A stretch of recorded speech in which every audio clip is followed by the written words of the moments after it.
and welcome back. This is Tabitha, and today we are headed to a wholesale produce sale, so come along. We finally made it.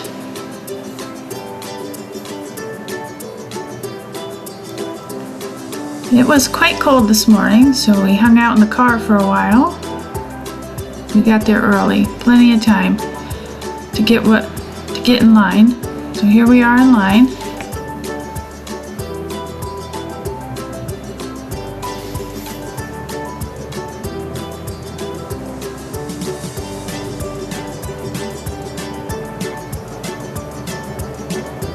And it was so crazy busy in there, I forgot to film anything inside, but here we are coming out.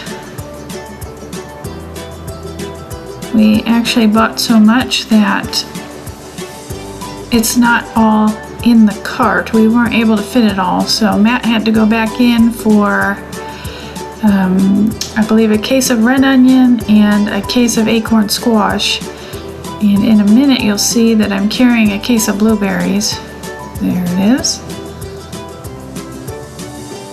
And we're just walking back to the truck.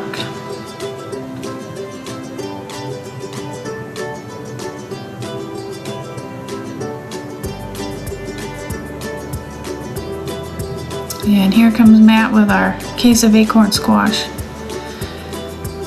And now it's time to pack it all up and head on home.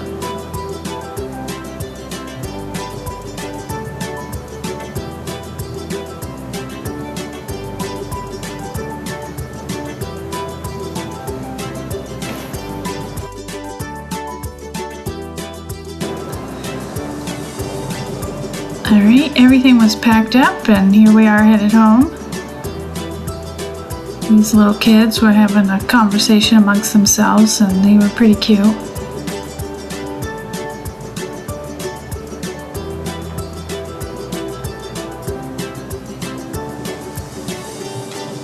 And did I mention we live in Amish country?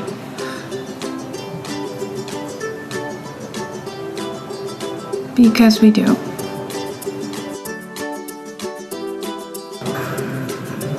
Alright, and here we are, we made it home. So there's the acorn squash, 2 boxes of cherries, a case of Roma tomatoes, a case of organic broccoli, a 50-pound bag of yellow potatoes, 2 flats of strawberries,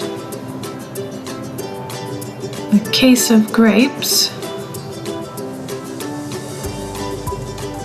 a case of red onion, a case of blueberries, a bushel of Cortland apples, 2 4-packs of cream cheese, dragon fruit,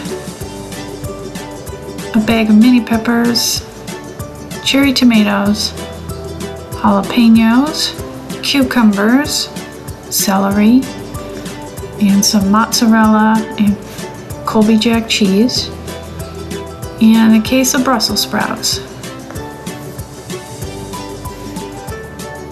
And the kids couldn't wait to get into all the fruit, so here they are enjoying the grapes.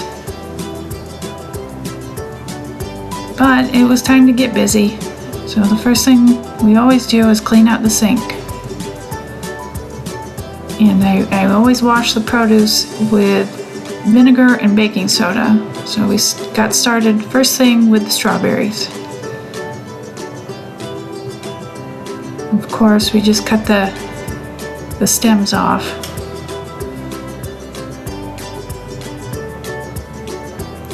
And Ellie wanted to help.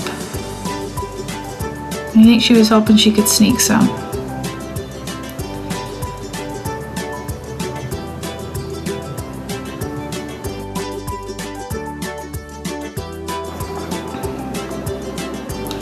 Alright, and she's handing out the last couple here, and then they're all cut and ready to go.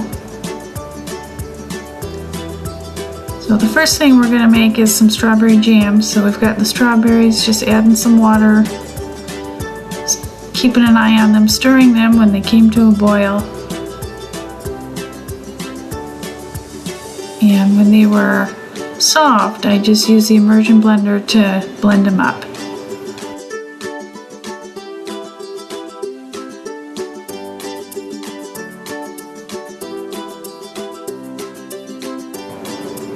So I did use the strawberry jam recipe from the Preserving with Pomona's Pectin cookbook. So here I'm just measuring out the right amount of strawberry puree and putting it back on the stove. Adding the calcium water that comes with the Pomona's Pectin. It's a sugar-free pectin. There's the box. And now we're going to add our stevia blend and blend that with the pectin. And then we stir the pectin in slowly and take it off of the burner once it was boiling again. And here's our hot jars ready to fill. When canning, you want to be sure that if your liquid is hot, then you're using hot jars and a hot canner. Otherwise, the jars will break.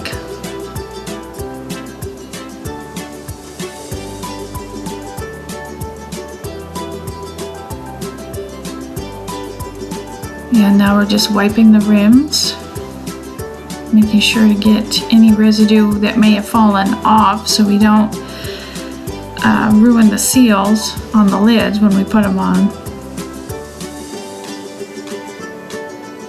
And then time for lids. And time for rings. You want to put them on finger tight. So they're not real tight, but they're not real loose either. And into the water bath canner they go.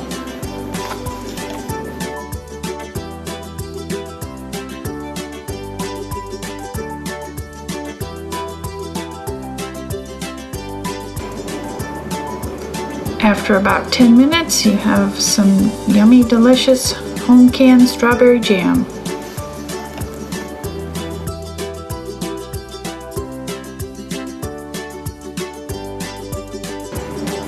For the next project, I just cut the stems off the rest of these. It was about 4 pounds of strawberries and got them into the freezer to freeze.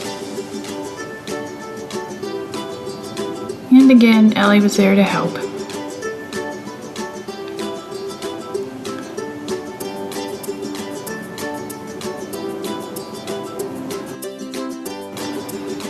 And moving on to apples. Ellie was there to help again.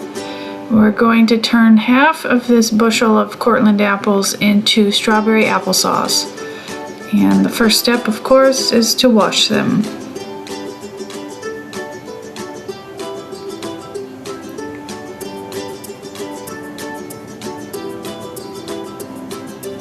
We're putting them in the bowl, and I just chopped them into quarters and threw them in my turkey roaster.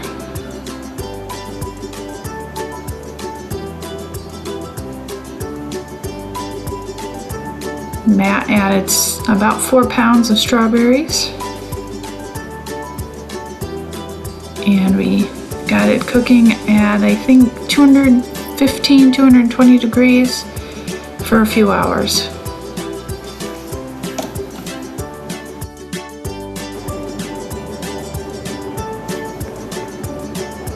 When it was ready, I just got out my immersion blender and blended it right up in the roaster.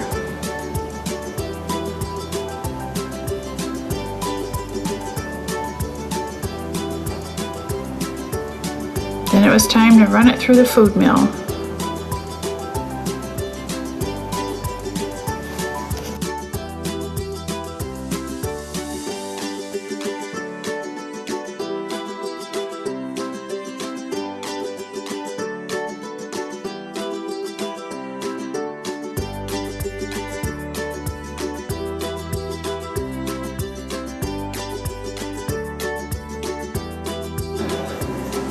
And again, this is a warm applesauce, so we are going to be using some warm jars.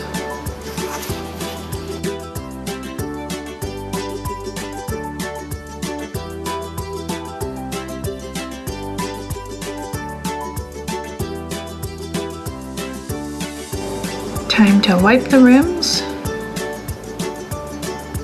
and put on the lids and the rings.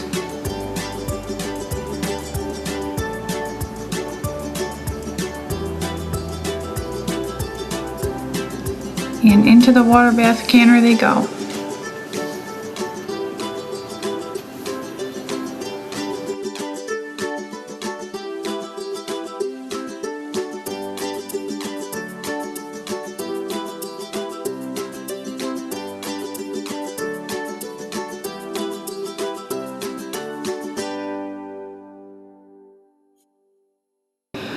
Our next project that day was working on the grapes, so we had to take them all off the stems and wash them.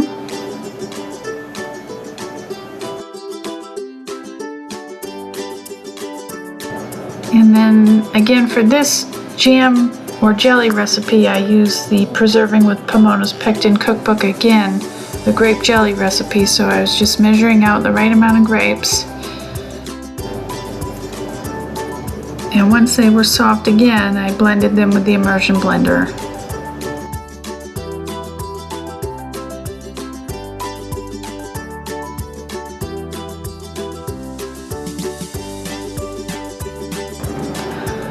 I decided I didn't like all the pulp that was in there, so I ran it through the food mill, but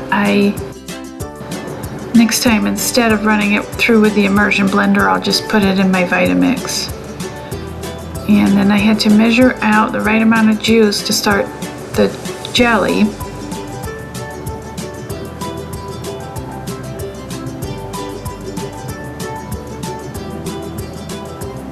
Added lemon juice.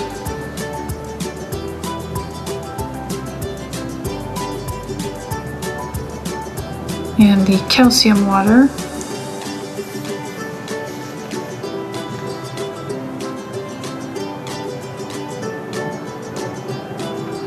And mixed it up. And then of course I had to measure the pectin and the stevia and mix that together.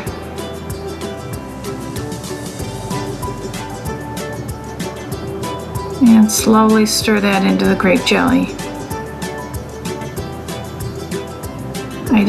I must not have recorded filling the jars, but here they are coming out after 10 minutes in the canner. And with all the juice left over, I just made a fruit leather. I just spread it real thin on those trays and baked it at 200 for a few hours.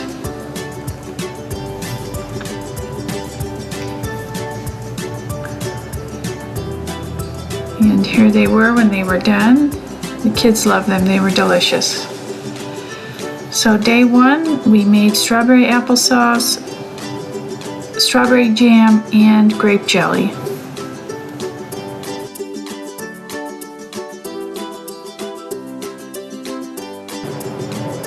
On day two, we decided to start working with the blueberries, so Joanna washed them for me. I helped her pour them into the bowl so they didn't run all over. The first thing we made with this was blueberry pie filling, so we have the water, some stevia, and salt.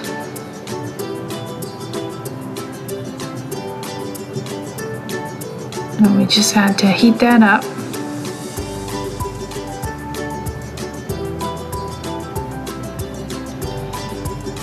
And then we needed more water to mix with the clear gel. This is what thickens it, as it is a sugar-free pie filling. And then we had to measure out the blueberries. My helper was there to provide assistance again.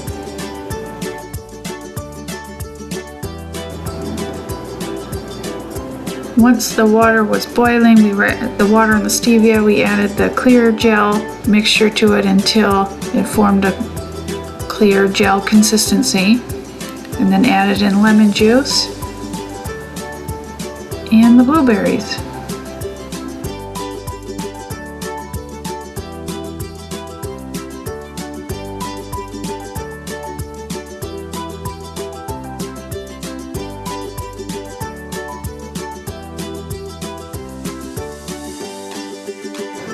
And then it was time to fill jars.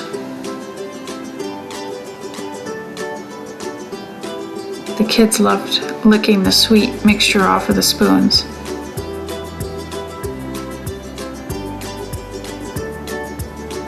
Time to wipe the rims.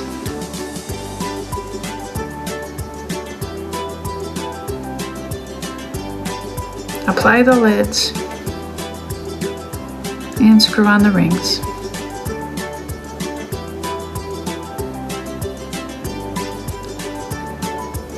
Into the canner they go.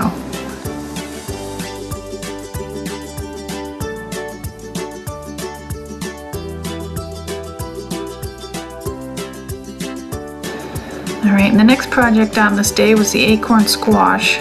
So Matt and Joanna were washing them, and he was cutting them while the little kids were trying to assist him with some kid-safe knives. And after he had some peeled, I started chopping and taking the seeds out. When Sammy came along and wanted to help, I just gave him the job of taking the seeds out of all of the guts. He said he didn't like the feeling of it, but he was going to do it anyways. For this first batch of squash, I just was working with cold jars and a cold canner since it hadn't been heated up just yet. But I was filling the jars and then pouring in some filtered water. Ellie was again watching me. And then debubbling the jars. Making sure we got all the air bubbles out.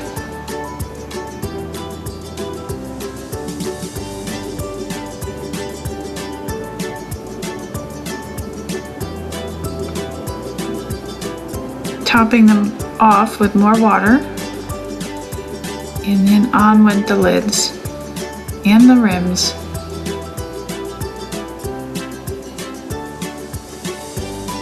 And here they are after 90 minutes in the pressure canner.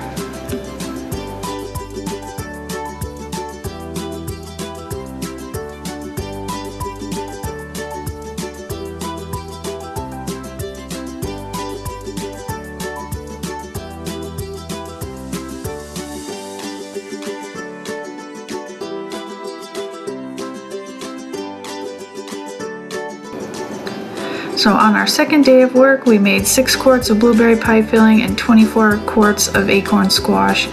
But altogether, we ended up making 35 quarts of acorn squash. And here I am just putting it on the pantry shelves. So I had made arrangements with a friend of mine. We were going to make some pizzas for our freezers.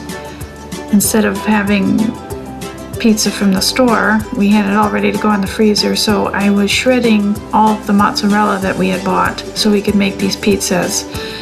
And here's ours, 8 cheese pizzas, all homemade, ready to go in the freezer.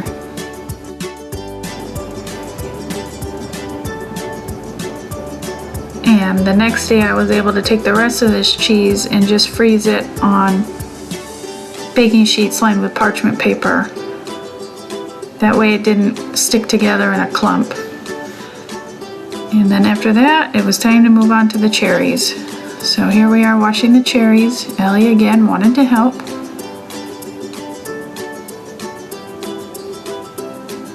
I had Sammy and Ellie, they were taking the stems off of the cherries because they wanted to help. And then everybody wanted to try out our new cherry pitters. Thankfully we had 2. Which worked out well. So I'm just going to make up some cherry applesauce. So again, just quartering the apples and putting them in my roasting pan. Once that was almost full, then I dumped in the cherries. I did add just a little bit of water to keep them from burning, and then I set it about 220 in my roaster for a few hours. And when it was all nice and soft, I blended it with the immersion blender, put it in some jars, and here was the finished product.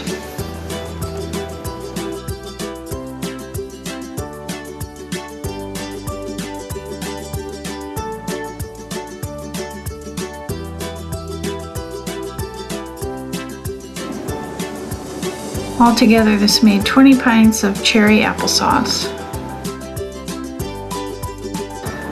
Alright, and that's going to complete this week's video, part 1. Stay tuned until next week, and we'll be back with part 2. Thanks for watching. Bye.